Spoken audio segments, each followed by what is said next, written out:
Hi, this is Kim, and I wanted to talk about a specific aspect of OCD that I had been realizing and working on lately.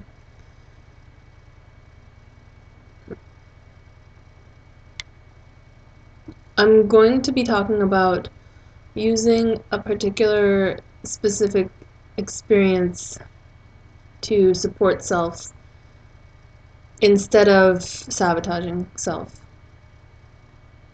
The experience I'm talking about is within OCD. There are, as I've mentioned many times, vicious cycles. And it would be after a session, an obsessive compulsive session, after the play out of whatever it is that the obsessive compulsive disorder behavior is that goes beyond one's control, wherein one cannot stop oneself from participating in that behavior until the session or ritual is over. I'm talking about the experience immediately after that.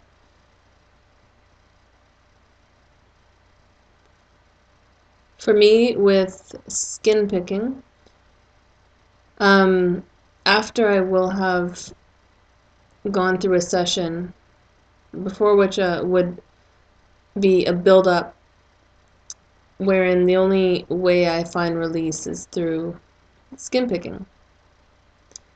And afterwards, and I'm sure many can relate to this,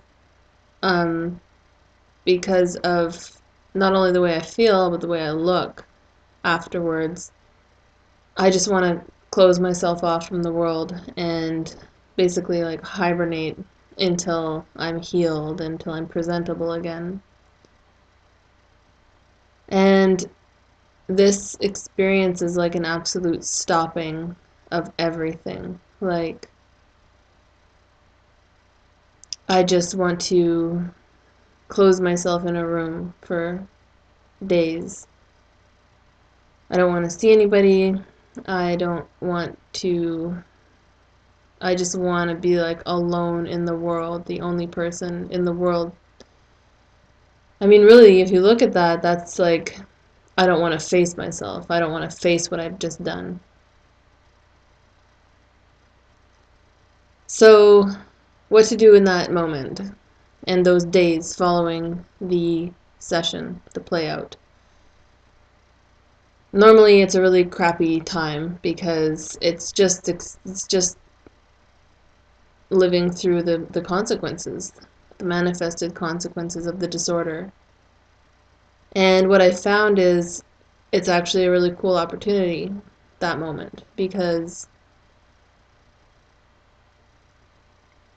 it's a moment where within the usual cycle, you'd really be feeding this energy.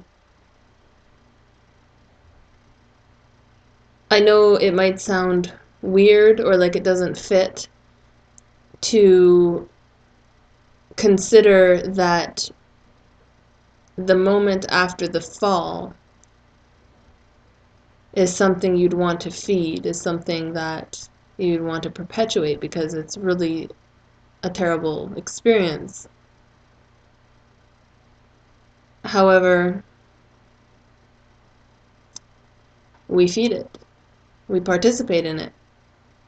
We have thoughts about ourselves, judgments, lots of mental mind activity going on in the moment after the fall, producing very negative feelings and emotions. And what I've come to realize is that I do that on purpose. I want that. I mean, I don't want it, obviously. A large part of me does not want it, but much like people become almost exactly like addicted to anger, worrying, where it's like this one kind of habit or internal state is just fed and fed and fed with these thoughts, repeating thoughts, creating feelings and emotions. And so within OCD, specifically within skin picking, it's this: after I've picked my skin and now I have blemishes all over the place and I don't want anybody to see that, I'll just cycle within this: how could I have done that? I can't believe I did this again. Why do I do this?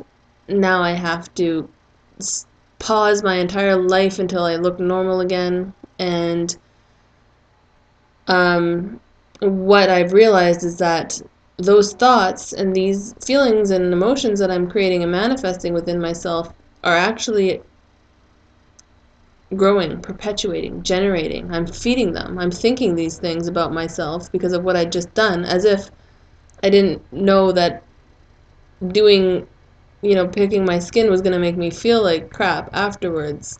Of course it is, but I do it anyway. So I know perfectly well what's going to happen. I've had to come to the terms with the fact that I do it on purpose and generate that horrible experience on purpose. I know it's going to happen. I do it anyway. When it's happening, I participate in it, and I don't stop it until recently. Because what I found is you don't have to put everything on pause after the fall. You don't have to wait. I mean, it's this waiting. It's this unbearable, I've ruined myself and now I just have to sit here and wait to get better. This powerlessness and helplessness. But it doesn't have to be that, which is really cool. Those moments can be utilized to strengthen self and to build one's resolve and to actually stop feeding these mental states, to cut the addiction, to stop feeding that low. And how you do that would be to practice self-observation. That is a precursor to any kind of self-observation, to any kind of ability to take directive principle of one's own mind. And I have found that writing has amplified this skill within myself immensely. So the course that I place in the link of all my videos is called DIP LITE, and you can practice the writing and the skill of self-observation, and being able to see more clearly what's really going on in the mind that is creating and generating these emotional states. So, that being said, in the moment after a big fall, you'll feel these pangs of just absolute regret and self-loathing and anger and frustration and impatience and just all this stuff that's really very unpleasant. And it's like really self-abusive to create this internal experience that's just like, I mean, oftentimes I compare myself to a child, and it's like, what I'm doing to myself, would I do that to a child? Would I make a child feel that way? No. So why do I do it to myself? And when I compare it to a child, it's because there is a part of us that has that kind of innocence that we don't know, we don't understand what we're doing to ourselves. And it's a certain ignorance that does not mean that we're not responsible. It just means we do not know, we do not understand or know what we're doing to ourselves. And when you start to open your eyes and observe what actually you are doing to yourself, and the toxic environment that we're capable of creating within ourselves is pretty awful. And it feels awful.